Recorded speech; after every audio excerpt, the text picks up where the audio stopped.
space, the final frontier. These are the voyages of the starship Enterprise. Its 5-year mission: to explore strange new worlds, to seek out new life and new civilization, to boldly go where no man has gone before. Greetings, salutations, and welcome to Retrek. I'm Captain Jim. With me, of course, is Admiral Elliot. Hi there. And Dr. Squee. And we're here to talk about the latest episode of Strange New Worlds, titled Tomorrow and Tomorrow and Tomorrow. And I checked, that's not a typo. It is, in fact, a quote from Macbeth. Yeah, I was just saying, Isn't it awesome? Like, again, not only is it kind of a really cool title, but it calls back to classic Star Trek when they used to use kind of Shakespeare obviously has been throughout Star Trek, but I believe there's a few episode titles of the original series which is Shakespeare quite like Howard Sharper Than a Serpent's Tooth. I think that was the animated series though, but I think Mirror Mirror might have been from Shakespeare originally. I think there are a few. No, that was Snow White. Shakespeare can't claim that one. Yeah, Mirror Mirror. Oh, was that Mirror Mirror on the Wall? Oh, yeah, Shakespeare. I know he invented a lot of words. Actually, no, genuinely, I'm thinking of the Enterprise episode Through a Mirror Darkly. Through a Mirror Darkly, yeah. Which is Shakespeare. But yeah, no, I think there's something about the lamb and the serpent's tooth. That was Discovery, wasn't it? Bloody hell! Okay, the original series. Well, they do Through a Mirror Darkly in Enterprise. There was How Sharper Than a Serpent's Tooth, which, Anyway, yes, it is a quote from Macbeth. I forget the exact context that Macbeth says it in. That Macbeth, he did a lot of soliloquies, and unless you're studying or teaching a GCSE, you really don't have to remember the content of every single soliloquy. So I only know the following couple of words: tomorrow, tomorrow, and tomorrow, cry the sky. And I mainly know that actually originally from there was a Star Trek audiobook of Spock versus Q. Oh yes, that one out. Great. If anyone hasn't heard it, it is beautiful. It's so well written, so well performed. You get to see Leonard Nimoy really having some fun with Spock as well. And they're just. And you know what? Just because we're always looking for sponsorship from Bezos. Why not take advantage of the Amazon Prime Day offer and get your 3 months of Audible and make Spock versus Q one of them?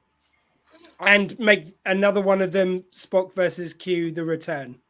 And then if you want to do the third one, you might as well get Andrew Robinson's Stitch in Time, which is out. I believe it's August, but as of yet, it's only listed on the Simon and Schuster page, so you can totally download it from there. But if you're wanting it on Audible, I don't know for definite if it's on Audible. But we will. Available at all yet? Great. Well, it's not, but it's only available for it's only listed on the Simon and Schuster. Listed, sorry. Yeah. Okay, but we will keep you updated on that because that's going to be awesome. So let's get into Strange New Worlds then. So I don't think we have any more Trek news. They've not cancelled anything else in there. They did take down Prodigy off the UK. Yeah, Prodigy's gone. Yeah, they took it down the following day. Bastards. So if you want to watch Prodigy in the UK, you can, unless you buy the DVDs, which you totally should. And they can totally drag off. Not the DVDs. Yeah. Please buy those in the Blu-rays. Yes, please do. And the toys, which there is a Murph plush. I saw someone giving it away because obviously they can't shift the merch now that it's been cancelled. So I think they've just sent all the merch to bag and bin places. But I saw an online competition and you could win the full set of action figures.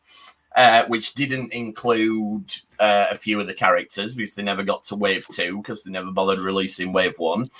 But also a Murph plush, which we've been saying forever that we want a Murph plush. Literally since it started. In fact, since we saw trailers. Yeah, I mean, the only thing I would say just quickly on this is it is starting to concern me. It's been a little while and we haven't got a new partner stepped in. I thought this was going to be a slam dunk for Nickelodeon or someone, but Well, Nickelodeon's owned by Viacom. It's which the same is company. which is the issue. I mean, I suppose maybe they've they probably got a separate budget for. I was going to say, I think but it was made by. It was sort of like done by Nickelodeon and Paramount. Wasn't it? It was.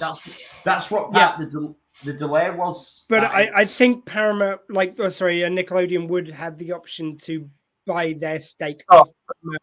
So and you, like you say, they're under the same umbrella, but because they're separate houses, like Jim says, they have separate. I wouldn't be surprised if Prime picked it up because they've got them ongoing deals to show Picard and Lower Decks. So why not pick up another one? Then they'll have almost as much Star Trek as Paramount does. Which they'll have as much new Star Trek as Paramount.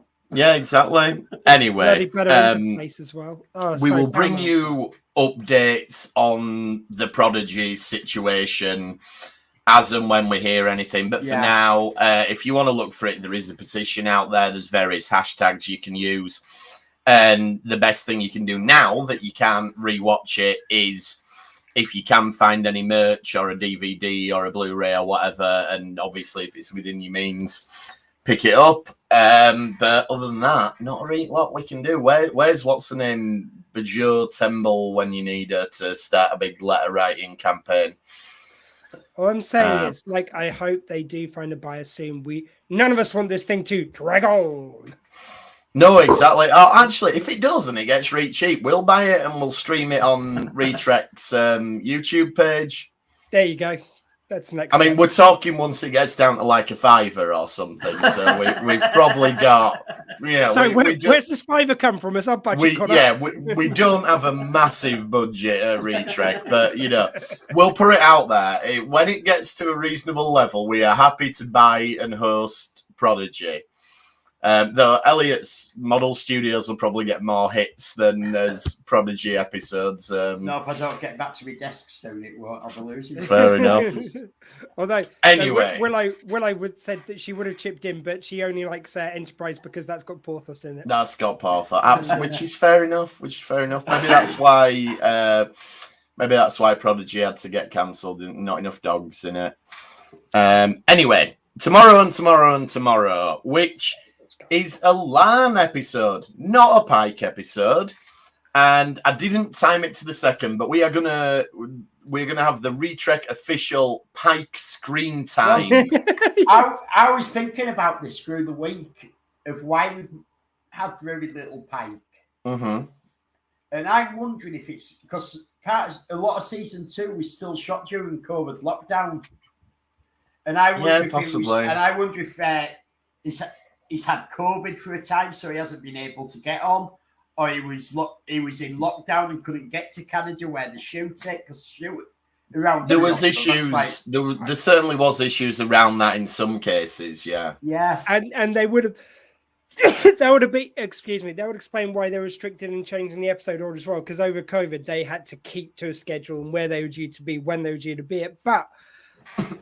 It's still, I know. I mean, there might be a very good reason, which we'll see as the series goes on, why the episodes have to be in their order they're in. But at the moment, I feel like they should have swapped some Pike episodes earlier. But maybe there's a reason. Yeah, I want a Pike episode. I miss Pike. Pike's awesome. I'm like you guys. I want to see a Pike episode, but it isn't taking anything away from these episodes. No, it's not. For me. I'm enjoying these episodes, and let's be honest, we are getting exactly what we have complained about Discovery for 4 seasons not doing. We are being introduced properly to all the characters. Yeah, we are. You've also got a good chance that if this was a COVID thing, that it might have been this was originally written for Pike and they changed it to Kirk. You wouldn't have to change too much for Pike and Lan to get sent in the past and just sidestep that whole thing of going on ship. Because I must admit, that would actually make sense for something, because it is a very weird pull that you've got 2 episodes with Kirk so far, both alternate reality Kirks. I think this is deliberate. I think it's a weird way to introduce your character. Why though? I think they are doing it because, firstly, so they can have fun with Kirk without contradicting canon. Because if it's always an alternative version of Kirk, you can do whatever you want with him, kill him. But the other thing, I think it's so that when we get full-on Prime Kirk, I wouldn't be surprised if Paul Wesley nails the performance and we all go, wow, okay, that's why they got him as Kirk. I will say this episode, I'm getting some Kirk vibe. I got none from the first performance, if I'm honest. He acted fine, but it's just, there was none of the swagger of Kirk. You've got a bit of the swagger. I still have got some issues here, but it's a huge step in the right direction. But then, we've got more of Kirk in this. We still, like you say, we still haven't got the Kirk. We still haven't got what we can see as Kirk. Like Chris Pine pulled it off. Yeah. It was different, but you could still tell it was Kirk. I've always said Kirk. He played Kirk, not Shatner. He didn't play, which is a choice. Yeah. But there's bits of Kirk you can see this time. The first time we saw him, you couldn't see that. No. There's not, which doesn't take anything away from the fact of how he acts. It's just that I think it's Kirk is a character. Kirk is a character that we are extremely familiar with. Yeah. Exactly, yeah. But I think you might be right. I feel like we're getting there. It's a strange choice to show two alternate versions of him. Yeah, it does still seem weird to me. You know, because they're resting on the fact that we know who Kirk is, which I kind of don't like when they do. Again, that was one of my kind of complaints with Spock. I feel like they're resting on the fact that we know what he's like when he's fully logical.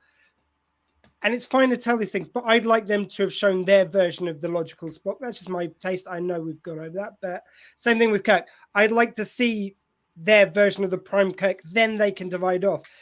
Going to different versions is relying on us to already know the character, whereas I don't feel like they've earned it.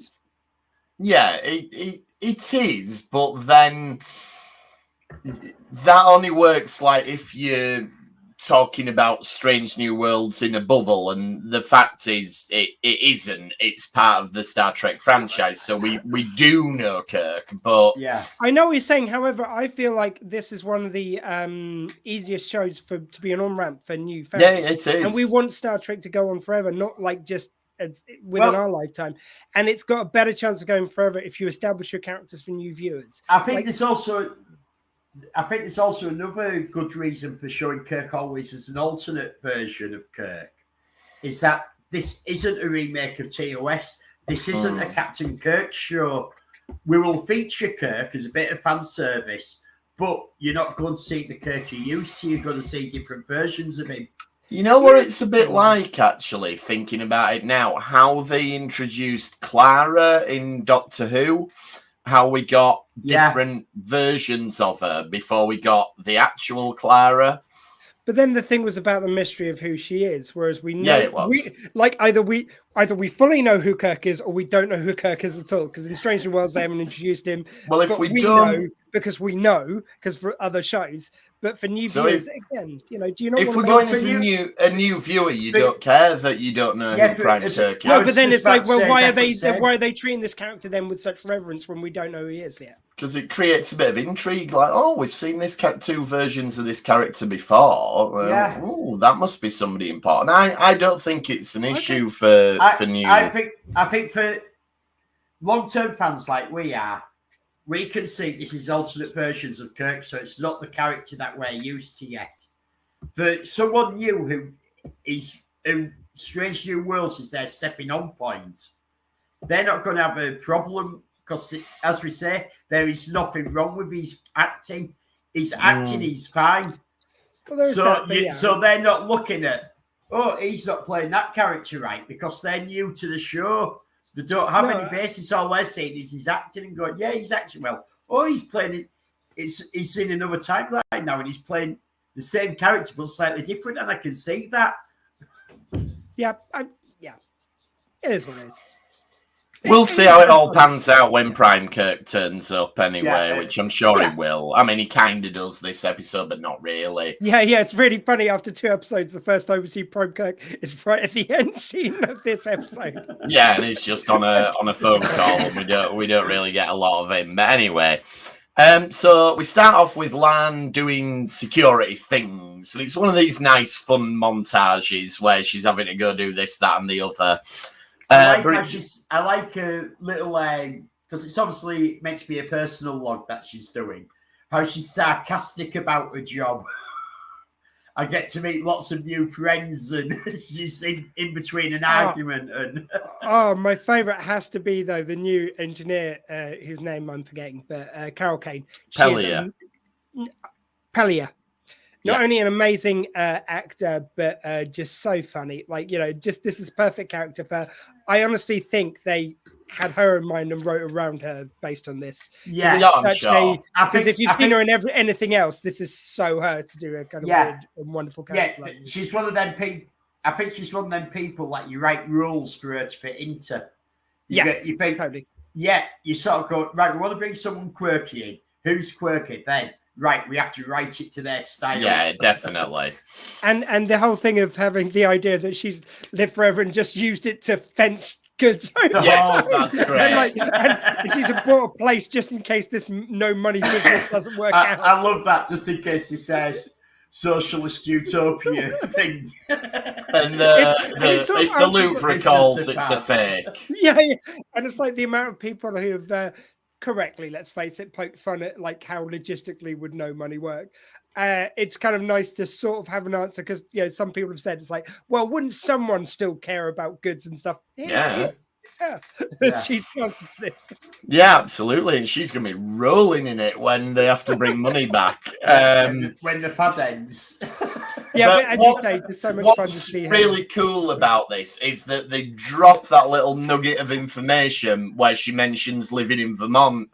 Yeah, and that obviously comes in later on, but it's done in an amusing scene, so it doesn't announce itself as this is an important plot point. Don't forget this. I've got these because I was curator of the archaeology department in Vermont, which I love when we actually see it, and all that she has is a little bit of paper she's written on her own door. Archaeology department.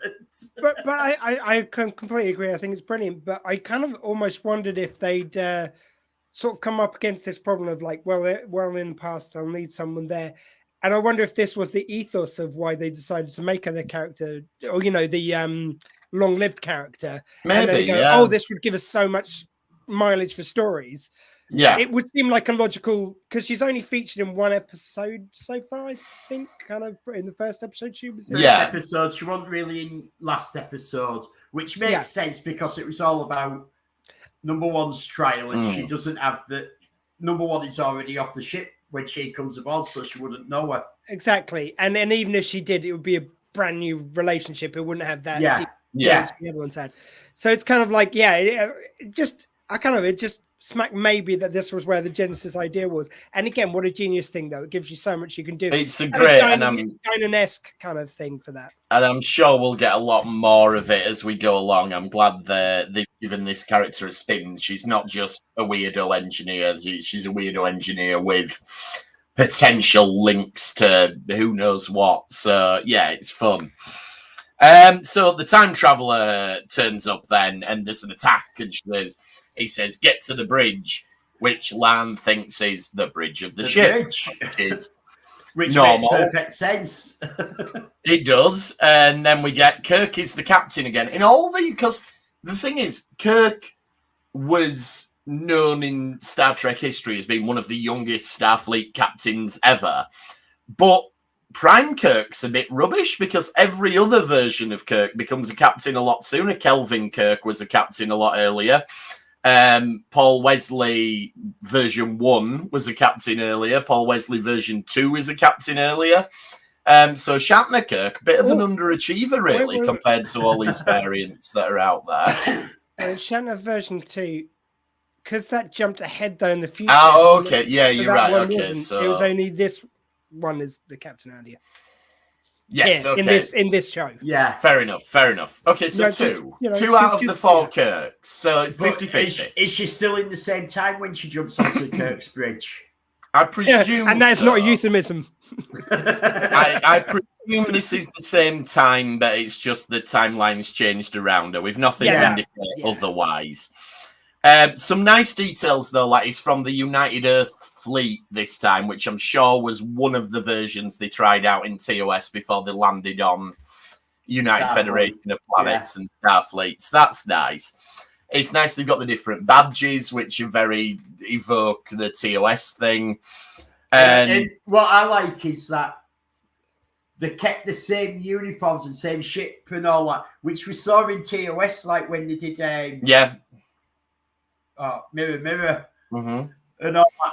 And they had almost the same uniforms, and the ship was identical pretty much. A couple of things, look, curtains some in places. Yeah, things have. That's one thing that I think doesn't necessarily do this episode a lot of favors, is that it is the same ship and it's still really nice and really clean and everything. Yeah. So when you get Lan arguing, oh well, your timeline's a proper shithole, it's like it looks alright. Yeah, it looks like you've got exactly the same technology. Yeah, it don't look too bad. You said that you've had a war, but you look like you're actually winning your war. Oh, and let me throw in. Your ship doesn't look ruined. And why is your ship built as an exploration ship if you are at war? Yeah, it wasn't yesterday's Enterprise version of a war, was it, really? Yeah, I mean, and all they really did for yesterday's Enterprise was just darken the bridge a little bit. You know? Yeah, but it worked, though. It was hellish. Hellish. It's not like you have to spend a lot of money to do it. But just a quick shout out, because, you know, I like to, wherever I can, give respect to this version of Spock. And absolutely fine scene of him like showing that the Klingons, the Vulcans and the Federation at war. And I liked his little moment where he was like getting pissy about his lute playing. It's like, yes, that was good. That's how a Vulcan should get pissy, is without getting pissy, just raising the eyebrows and go, well, I'll keep it down then. That's them outraged. You don't need to go further to get them pissy. Well, we saw that last week, didn't we? The arguments between two Vulcans. Yeah, exactly. Yeah, that's much better. I hate when they overdo the pissiness of Vulcans. You've got to play it subtle, and that's where they've had to, like, Enterprise didn't do the Vulcans any favors with that. No, they were pissy. Yeah, pissy. Yeah. No, it really didn't. So they end up back in the 21st century. Does it specify a year? I didn't think it did, but I may have missed it. Right, it's definitely. I think it's 2022. Because we have at the end, the Romulan says that this should have happened in 1992 and I've been stuck here for 30 years. True. Yeah. Sorry, I'll give you that one. But I thought it was meant to be near future just because it because the bridge sounded a bit space age. I think it was meant to be after the events that we see in Picard season 2.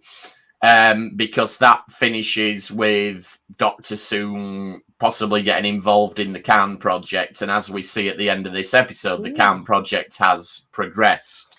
Well, that doesn't work then, because if it's 22, and I'm sure, Picard was definitely in the near future. Maybe she's just been imprecise by saying 30 years. Maybe she's been stuck for 30 Romulan years. Oh, yeah, that's a nice one. Excuse. Yeah, we'll go with that. We'll go with that. Yeah. There's a nice little joke where Kirk thinks it's New York, but she says, no, it's Canada. And it's like, we know you use Canada to stand in for American cities. Oh, still, the best thing here is, and I can't believe they didn't, they got so close to saying the line, but Kirk is from Iowa and outer space now. Yes, that was very good. All I wanted was for them to not have called it the Iowa, to call the ship something else. And it's like, I'm from outer space, not Iowa. That would have been. I just thought it was nice that I was born on the SSS Iowa. That was. It was nice, but I sort of wanted the joke so much. I wanted to call them to call the ship something else. Now, the thing I most noticed about these scenes is that there were billboards for a film called Blood Train. I saw that. Now, I want to see Blood Train. I think Paramount, can we have Blood Train? We might forgive you for cancelling Prodigy if we can have Blood Train. No, we won't. We still won't forgive you, but we'll enjoy that. We'll enjoy watching Blood Train. And I want Blood Train to be a sort of like an extra on this series of Stranger Worlds, and to star the whole cast of Stranger Worlds. Yes, all playing roles within Blood Train. Yeah, exactly. Yeah, I like it. Characters. Yeah, be great. Yes, that's what we need. One of the other earlier points which happens here. Now, I think the first suggestion of this is in the changing rooms when they're getting their new clothes, and you've got Lan turns and swoons over Kirk.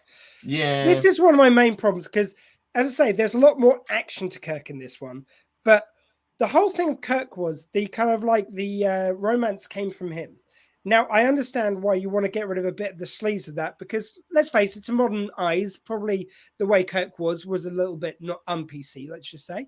However, what I think would have been really interesting is to have him making a move on her turning him down, and then them getting to a place of mutual respect. I think that would have been really much more interesting.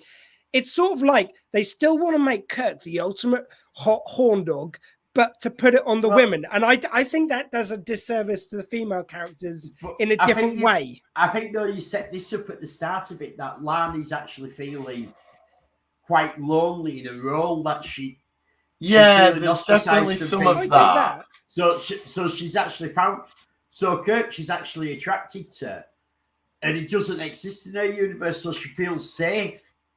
Yeah, there's an element of that, but it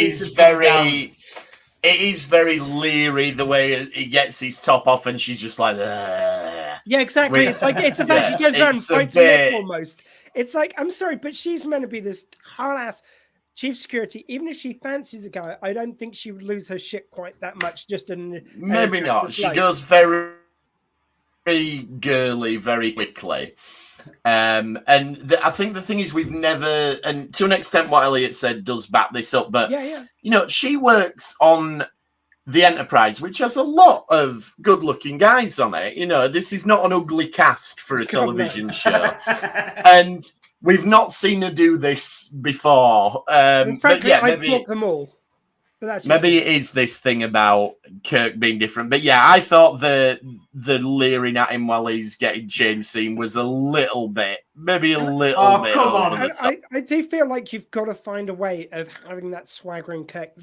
He doesn't swagger, like, he's very charming, and I think he kind of like, but he's very charming in a very respectful way, which sort of like isn't Kirk. I'm sorry, it's too different to the original character. You've got to find he's almost been a little bit chased in this one, like, you know. Yeah, it becomes a rom-com, which we'll get to, but you know. It does.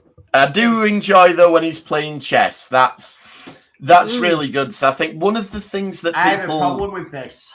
I'm sure, but we'll get to that. I'll just finish Not what the I problem was... you probably think. Oh. Let's let Jim finish. But yeah, I think one of the things that people forget about Kirk, because of the way we think of Captain Kirk as a pop cultural icon, is that Kirk is an exceptionally intelligent character.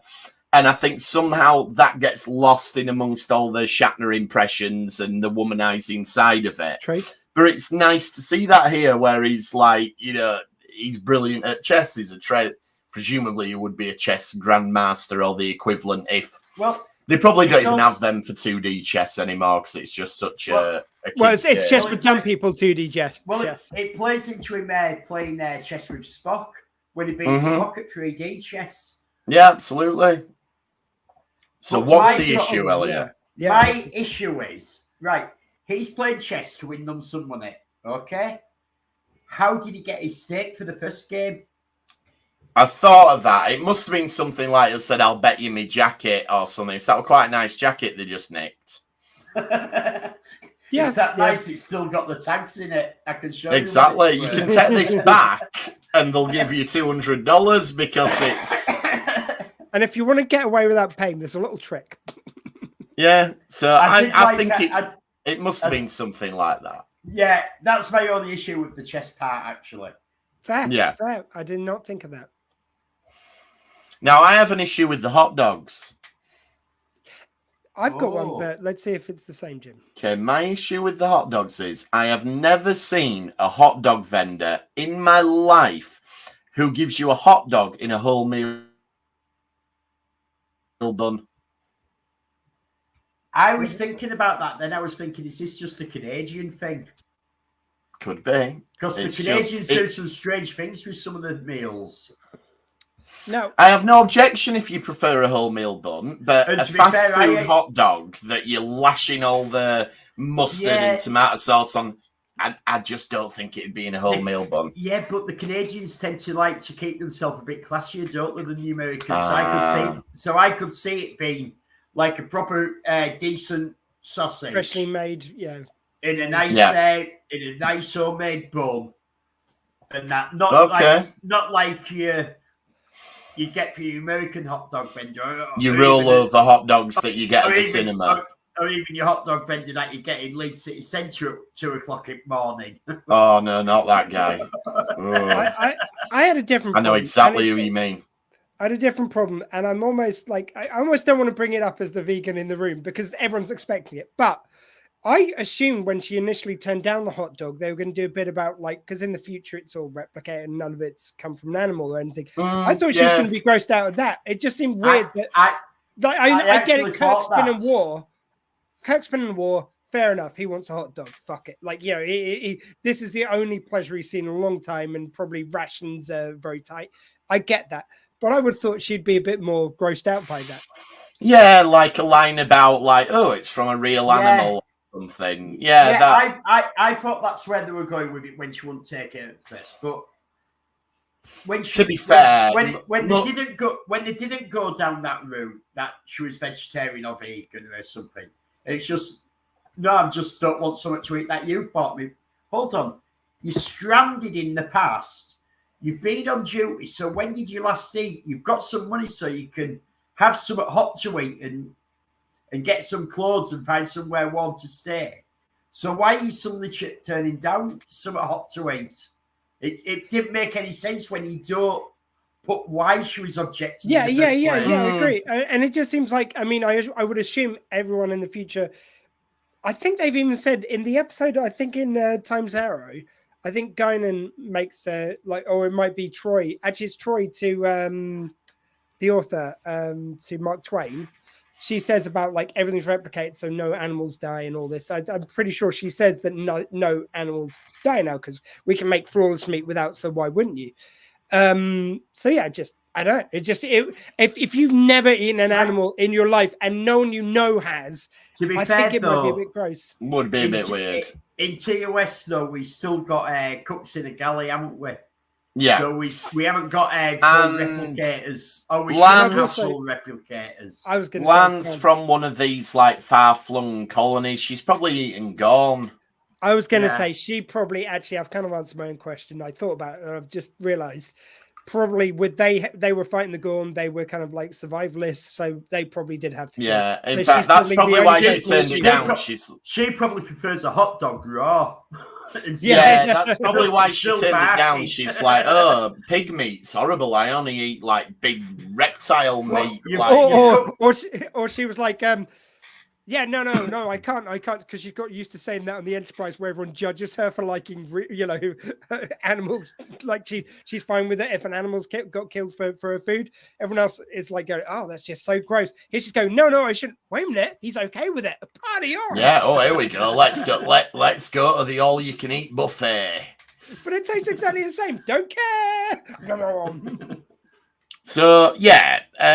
So then they have this sort of debate about Lan wants to fix the timeline, but Kirk, rightly, at some point, is like, well, hang on, that'll fix your timeline, but it'll get rid of me. I could just do nothing. I honestly thought the bit where he realized that his brother was alive was the bit which was going to be the turning point, but it didn't seem to be, which was... No, I think that was sort of the first sort of step of it, but... I think he had a perfectly valid point. Hold on, if we do this, that keeps your timeline. But who's say yours is the proper timeline? Why is mine not the proper timeline? Well, that's easily answered because Guy from Future changed it. So, like, there is an answer to that. But it is an interesting philosophical question. If you came from his point of view, if you came from the worst shit hole ever, insert town name which you want to diss here. Then yeah. Would you want to Portsmouth, obviously Southampton, but if you did, would you want to give up everything you knew for a chance of something better if it's not the life you lived? It's a really interesting philosophical question. But it's but it's not, is it? Because you don't get to go live in this scenario. You don't get to go live in the something better. She got the offer. You are replay. Yeah, she was like, "Oh, I bet we can do that." It's like, nah, I don't think you can, Lan. Like, Well, it was sort of at that stage I was going, yeah, he's going to get killed. That was the only time when it showed its hand a little bit. I thought it was kind of nice. Actually, you know, what you guys were saying earlier, I do agree. It is a nice thing when you do have an alternate Kirk. It means he can die, which adds that jeopardy, which you were saying about last week, Elliot. It's, you know, if they're the characters you know already surviving, then... So it was the first episode, wasn't it? I've seen you all 5 years later and onwards.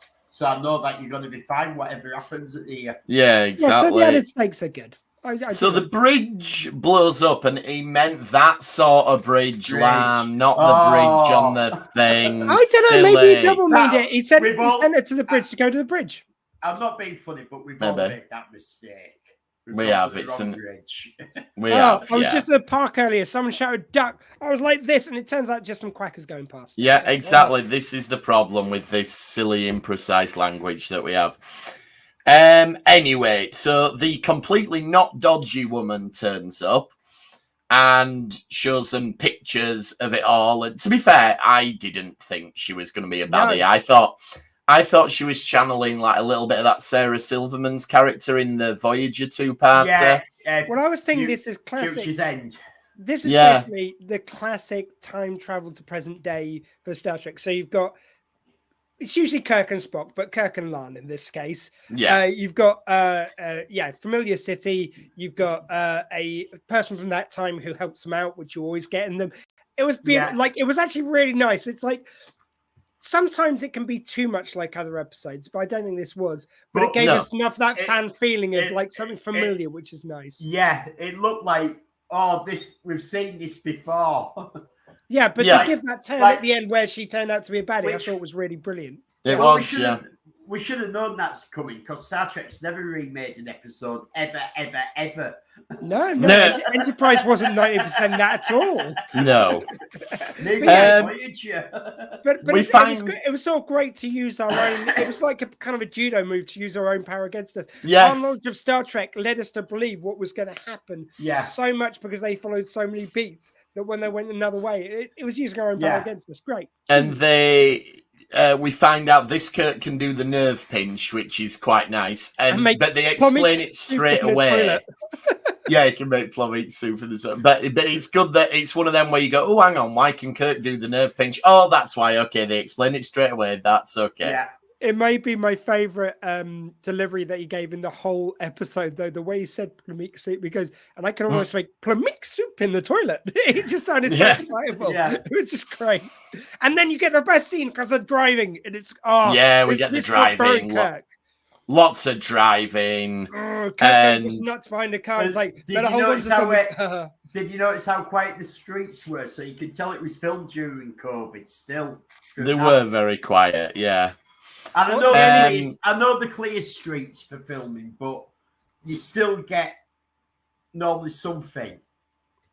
I'm also going to add, though, if that was Prime Kirk and you had said, he had said the line, you better hold on to something, there would have been an innuendo to follow it up. This just shows he's not pulling his weight. Yeah, he's not quite got it.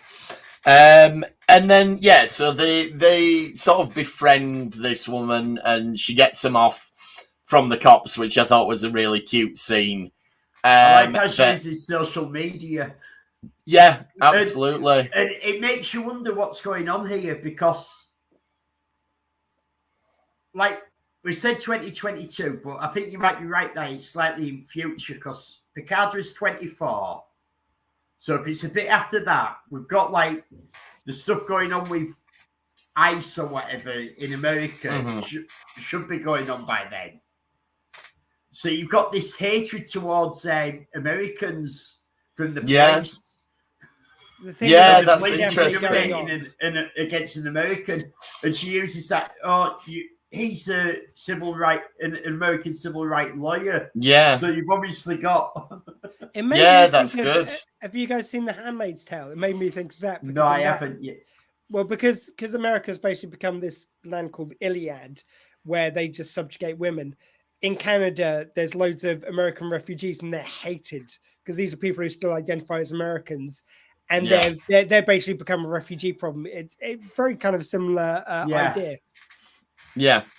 And then, there's this bit where she shows them the pictures and we get a classic Romulan bird of prey. So it implies that she's probably from around the same time as Lan, but then we do know that very similar looking bird of preys were in use all the way up to Picard. I was going to say she's got to be at least in the near future, because she talks about Kirk's legend, so it's got to be after Kirk becomes a captain. Well, Lan won't recognise that bird of prey because it was in TOS. They haven't. Saw that. Yeah, exactly. But Kirk I think we're talking TOS, late TOS maybe, because Kirk's got a legend, so I think it's going to be later in his original 5-year mission. Yeah. And then I like the bit where they ultimately go to see Pelia. She remembers Pelia in Vermont. They go see her. And when they're talking to her, so she's not an engineer, but I can help you make something that'll detect them. And this was my favourite line from Kirk, where he says, "I guarantee you this is going to be insane." They're all set up, and she's kind of just believed them. And they go, "It's like, well, we need an engineer."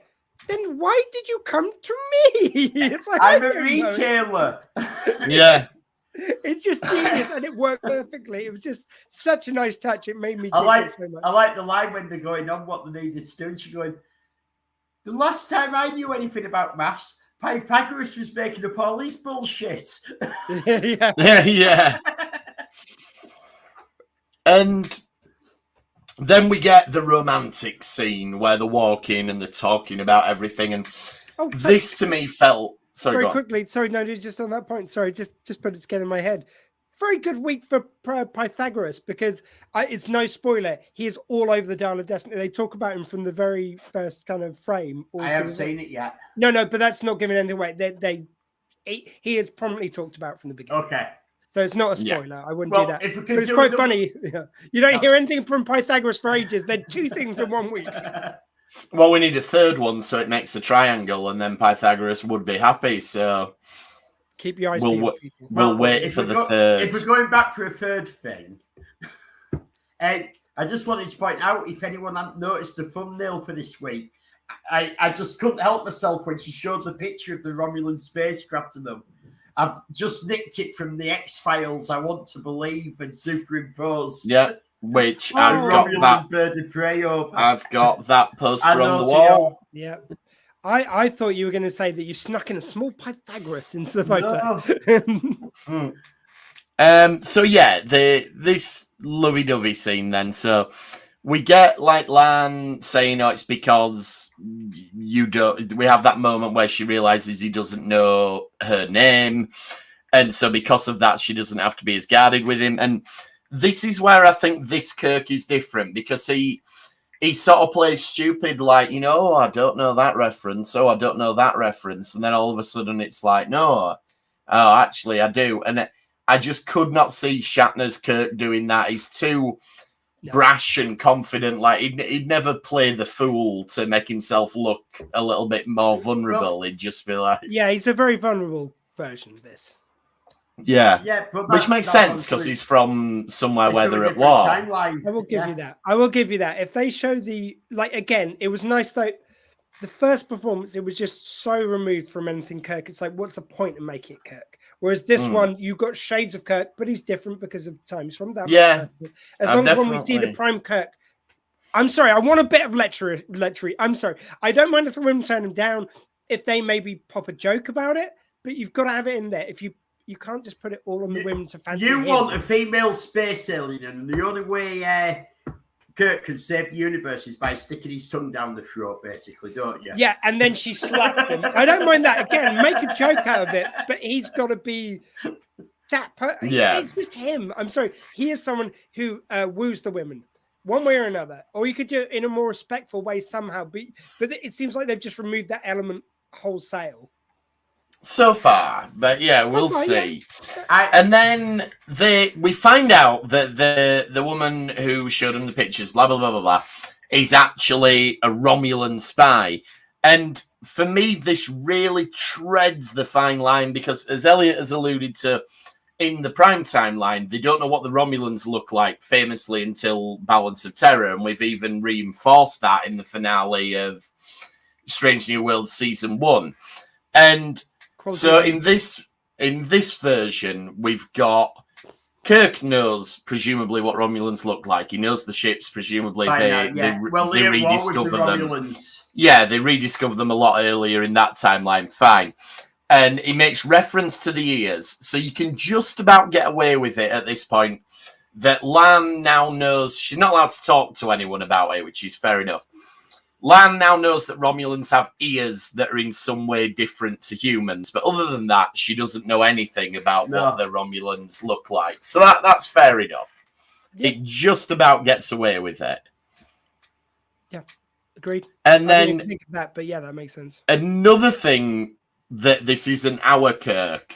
He tries to bluff her, and she calls his bluff and shoots him, which Shatner Kirk would have gotten away with that. You know, that was his thing, like the Corbomite maneuver. You know, it was... Yeah. Kirk could bluff things. She's from the future, so she probably knows that Kirk bluffs things. Yeah, maybe. Yeah, that's a very good point, actually. She does make point of that.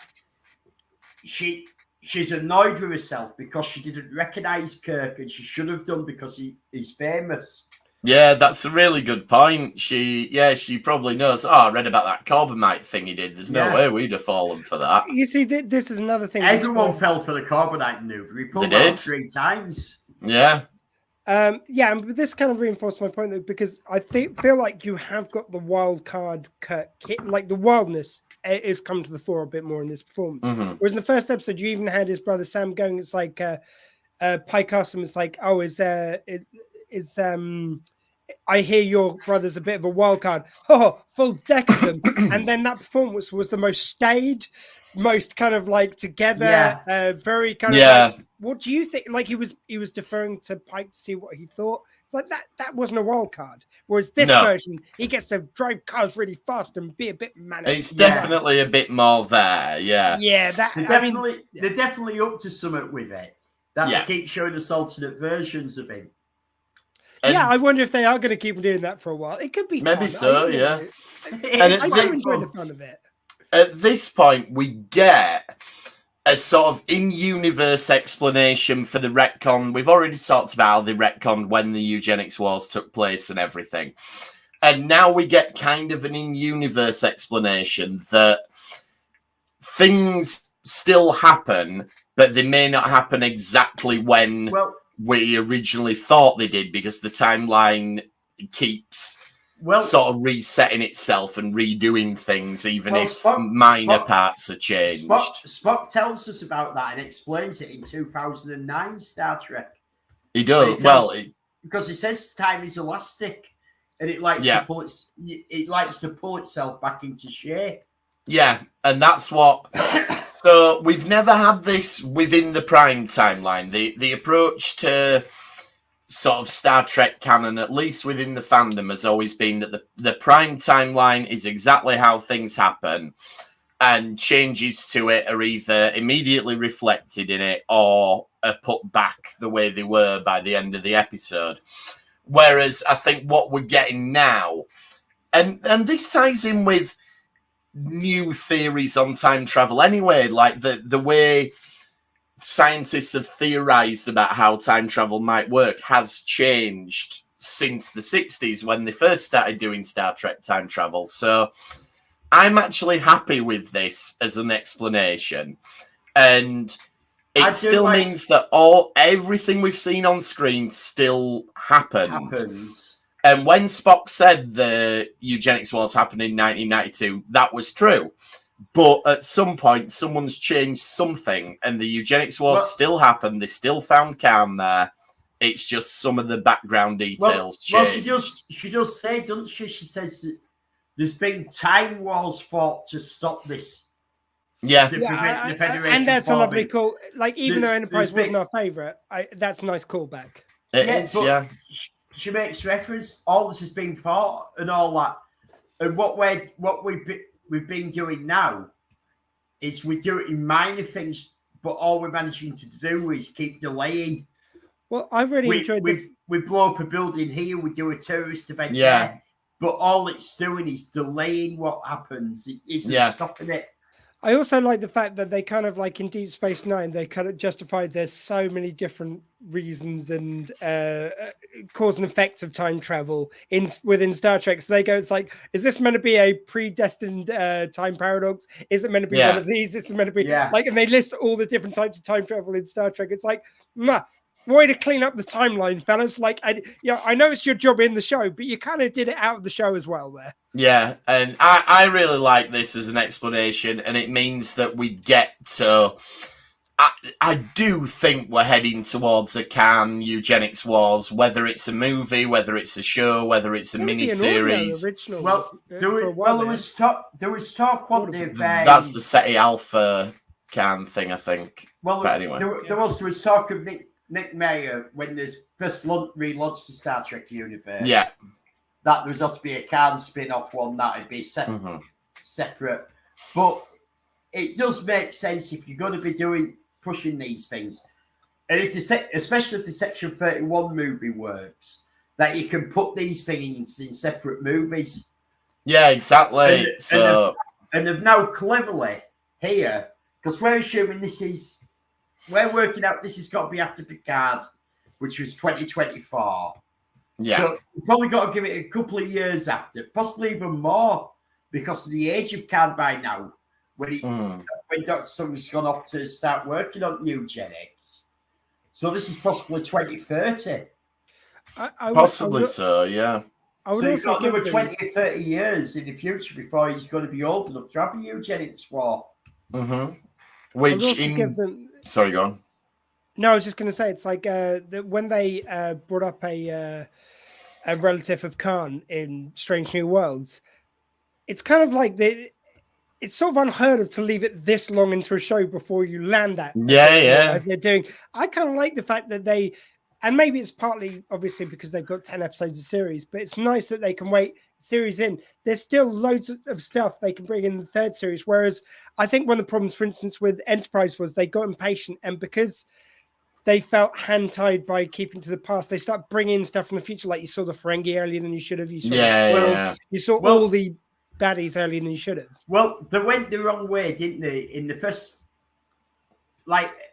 initially Enterprise, the first season was meant to be pretty much on Earth as they got ready to go into space and all politics and building ship and all that. Yeah, originally. The original draft for Enterprise was first season was ought to be on Earth. But Enterprise should have been a lot grittier, and they shouldn't have had all the things that we're used to seeing in Star Trek, like the phaser cannons and everything, and transporters brought in first episodes and shit.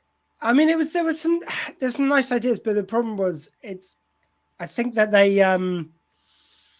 they were too slavish to keeping everything kind of in the past, and they didn't really find a way of keeping that more interesting than the toys we know they usually have. Whereas I think Strange New Worlds has done a good job of incorporating the kind of look, but still making them badass, the weapons and everything. It wouldn't surprise me if it was a studio exec that said you've got to make a prequel show. Oh, yeah, I'm sure. And that they never want, because it's Strange New Worlds is doing really well at it. Discovery did it awfully. Was awful as a prequel show. Yeah. It can't be much better since it's gone into the future, but that's due to writing, which is completely different. Kettle of fish. But if you do a prequel show, you've got so much future stuff you've got to take into account. You can't write new stories from scratch because you can't do this to that. You can't kill off this character. If the actor you've hired isn't popular, you can't kill them off because we know that they exist in future. Yeah. Yeah. I'm not saying that applies to any characters in Strange New Worlds. No, but yeah, my thoughts on prequels are it creates problems straight out of the gate. It makes writing harder. I don't know why they do it, to be honest. But anyway, but this is a great example that we're watching here. Yeah, this is an example of it done well. Yeah. Anyway, then we get the scene. And this is basically a dramatic reenactment of the would you kill Hitler as a baby moral debates. That is to all intents and purposes, that is exactly what we're getting here. And Lan's answer is no, because he's a little boy. He hasn't done anything yet. And also, I would probably disappear from the timeline if I did. But I really like that we get to, Star Trek, they often talk about how it's used as a metaphor for certain things. And the fact that we get to have a practical example of one of the most sort of famous philosophical questions that we have. It's just really cool. I'm just going to put out there, Doctor Who in the the 12th Doctor did do it with Davros. I'm just saying, but yes, it was very nicely done, and I did like the fact that there was that moment, which is kind of very reminiscent of the the episode with Joan Collins in it. City on the Edge of Forever. City on the Edge of Forever. It's very reminiscent of Edith Keller, where they've got to watch her die. They've got to choose not to save this kid. Lan's got to decide that he's where he's got to be for the future to happen and for people to rise up against and for the Federation to happen as a result. Yeah. Like a counterpoint to the eugenics war. All that goes away if she saves this kid. And she's got to choose to leave him there, even though he's begging to leave. He's kind of begging not to be what history's going to make him. And she's got to keep him on that track. I love that kind of bittersweet kind of thing. Yeah. No, it's great. And it's also worth pointing out that this is the first time we have had a brown-skinned actor playing Khan. He didn't look anything like Benedict Cumberbatch. What the hell? No, he didn't. Or Ricardo Montalban, for that matter. At least he was a Spaniard. Like, at least he had some sort of swarthy look. Just white Khan, I'm sorry, is the biggest. That is the worst. That's the worst, I still say. I still maintain. Well, there is a comic. Were culturally appropriate. But I think to make it the apart from this version now. No, I know. So I'm just really glad that they've done that, and this is 21st century casting. Even though you might look at him and go, "Well, he doesn't look like the version of Khan that we see." It doesn't matter. This is what Khan is supposed to look like. Yeah. So this is what someone from that country actually looks like. They don't put boot polish on the face. Exactly. No one was saying that was a good move, but at least with the wig and stuff, they sort of gave him some approach to the look. They tried. To be fair, apart from Tropic Thunder, it pretty much ended in the 60s or 70s. Blackface. I'm just saying. And Short Circuit too. 2012, when we had Into Darkness, 2011, 2012. Yeah. In 2000. We'll say 2011, give them the benefit of the doubt by a year. But in 2011, they thought it was a great idea to recast Khan as the whitest guy ever, Benedict Cumberbatch. Even the name, just screams white. Oh, the Cumberbatches. Yeah, they're a nice Indian family. Oh. Yeah, it was an interesting choice. But there we go. So I'm just, it's a little thing, but I'm just glad that they've done it. And they've done it unapologetically. This is what Khan looks like. This is what Khan looks like. He's Indian. Yeah. Right. So, anyway, Lan makes the decision, goes back to her own time, and then we get the Department of Temporal Investigations, which I know there's spin-off novels and all sorts about.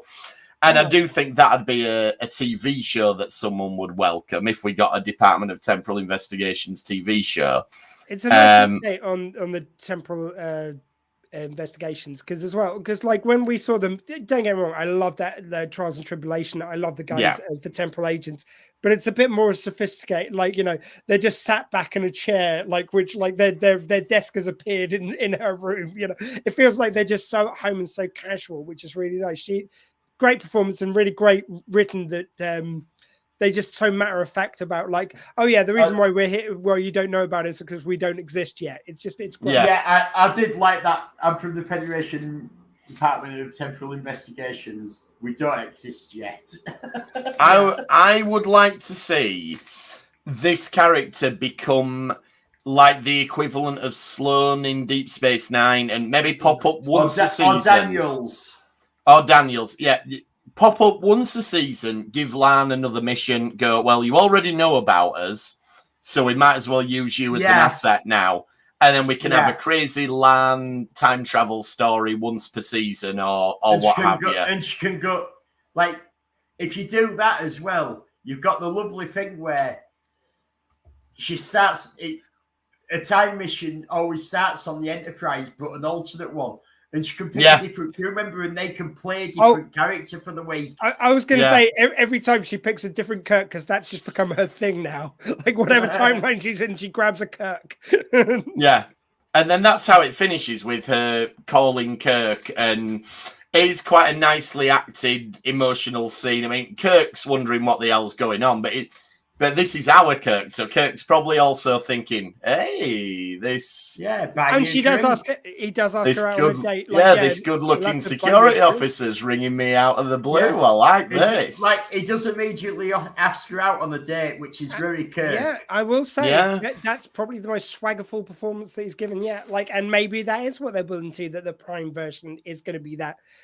But again, that sort of reiterates my kind of weirdness that they're showing us different versions first before they show us the Prime. But anyway, it does show hope that he's a bit more of a ladies' man, the Prime version, which would be nice. Yeah, and I think they need to handle this carefully. Like, I don't want Lan and Kirk to become like the ultimate doomed star-crossed lovers, not least because when we get to Space Seed, wouldn't Kirk go, "Oh, he's got the same name as my beloved on and off girlfriend." Well, not if every time she goes off on a time mission, she gets off with a different Kirk. So if it's a different Kirk and she never... So she's having a relationship with Kirk, but our Kirk never knows it.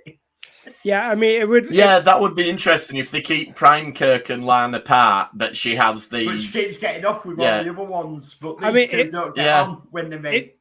It would be something if, like, you know, he's there going Swayze goes like, Union Sing. Did I shag your great-grand... I'm sure I shagged her. I'm sure, yeah.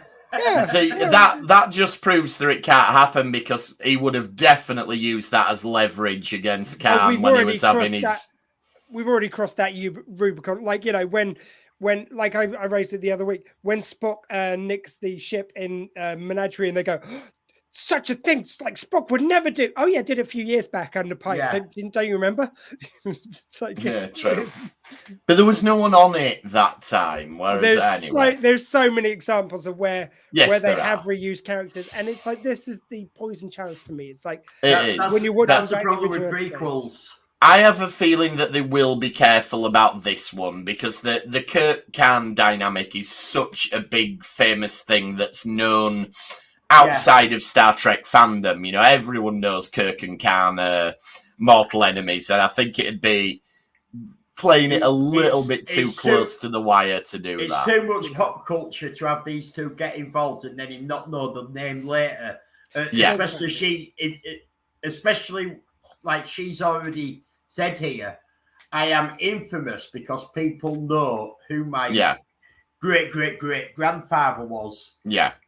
Yeah, I mean, I would even say, well, and in the first episode, he has to look up who that is, but we won't go to that. But it's like, I would already say that. Yeah, but people who served with him know who he was. But I'm just saying, it's like, I will suspend my disbelief in everything. And certainly from this one conversation, he wouldn't necessarily remember her. But it's still a little close to the wire for me, the fact that she was on the Enterprise and he hasn't read up on the ship that he's taking control of and the past crew and things like that. It feels like he would know of her. And, you know, it seems like everyone else knows who Khan is apart from Kirk, apparently. Well, I mean, not to relitigate Space Seed again, but he does know who he is. He just doesn't realise that the person they've got on the ship is that historical figure. Which there would be no pictures of anywhere. You'd never see it in the history books. Well, no, because the history books were very dodgy in that point. Anyway. No, they do use a nice line every now and again saying it's like, the holo recordings back then were very primitive. I think they used that as an excuse before, so we'll go. They do dig out a picture of him eventually. But anyway, so that wraps up the episode. What do we think? Are we going to get a Pike episode next week? So I made it 2 minutes, if that, for Pike screen time this week. There's not a lot. There's one part that we haven't covered that I do like at the end of this, when she goes back to their bridge, and they've got Priya. Yeah. They've got Priya, and Pike's doing what she said originally, which was, I'll leave this for Captain Pike to decide.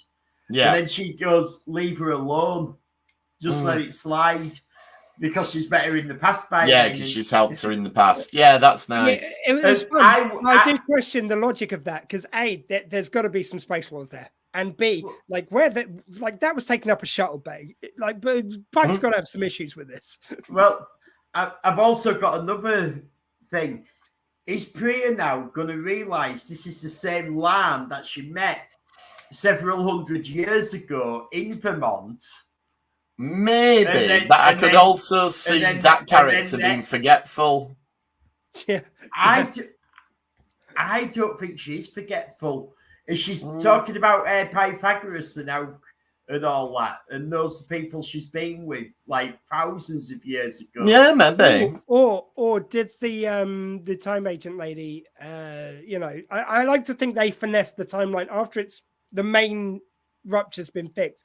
I like to think they smooth the edges to make everything like the original. So maybe she isn't aware of those events. No, maybe. I like to think that she's now going to mention it at some point.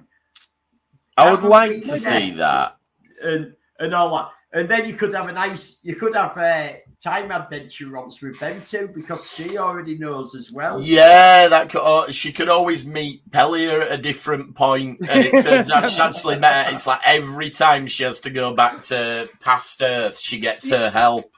You mean like means each other out of order, like the 11th Doctor and River Song? I'm just saying, Doctor Who again, like just it's quite good at these things.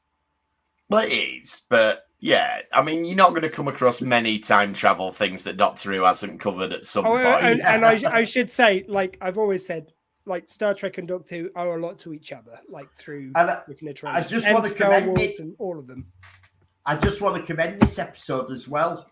Go on, because what they did happen. It did. It was a time travel story. That happened, yeah. That happened. It was not undone at the end. I don't know. That is really rare. You sort of say that, but the time agent does kind of indicate, because she says it's like, you must mention this to no one, including Pike, which suggests she thinks that I'm going to forget her name again, the engineer lady. Pelia. That's just maybe that Pelia doesn't remember. Like, I got the feeling of a reset on this one. Well, let's find out. I'm thinking that she maybe doesn't realise that she's going to met Pelia because she hasn't properly debriefed her everything she did. Possible. But it might be a reset one, though. That's what I'm saying. This is a reset. This is a bit of a retcon of the Star Trek timelines, which I have no problem with doing because I think they've done it really well. But this episode happened. They did. Unless Paramount Plus decide to remove it next week, which you never bloody know. So we'll wrap up there then. Do we think we'll get a Pike episode next week? I think we owed one. I think we owed one, but I don't know if we'll get one. No, I don't either. I wouldn't be surprised if it's a Mabenga episode. If my theory is that he hasn't been able to film a lot because of COVID, I wonder if we might get a full-on Pelia episode. Maybe. Well, it might be that the earlier episodes are because he literally had COVID, though. So hopefully he's getting better by this point. I'm going to say a Pike episode. I'm going to believe. I'm going to... I want to see... Let's have a Pike episode. Okay, so in the meantime, you can get in touch with us. We're at RetrekPod on Twitter, where if Twitter is indeed still a thing. Where...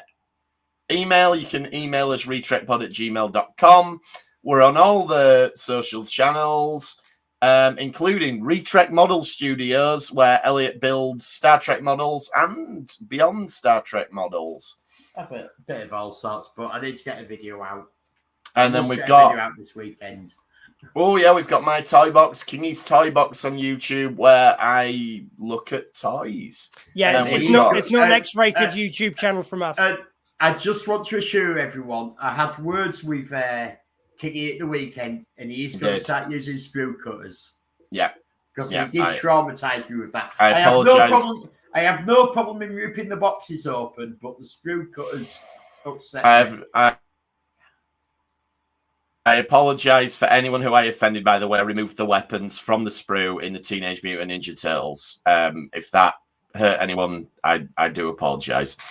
And Dr. Squee, what have we got coming up on the Dr. Squee show? Well, Dr. Squee show, Tuesdays, 7 to 8, sw20radio.co.uk or drsquee.com, where you can get the YouTube version. Bit of a kind of more serious one than usual, but I'm going to be interviewing the founder of PH Level, which is a Welsh-based organisation who actually hunt paedophiles and brings them to justice, expose them on social media. Something different. I do like to sometimes handle these kind of tougher subjects. It's interesting, but it will be done in sensitive ways. But if you're of a sensitive disposition, might be one for you to miss. But yeah, it should be interesting to hear about the work they do. Excellent. And yeah, we will see you next time with more Strange New Worlds. Thanks for trekking with us this time. We will see you next time on the Retrek. Thank you. Goodbye. Drag off LLAP! Rawr.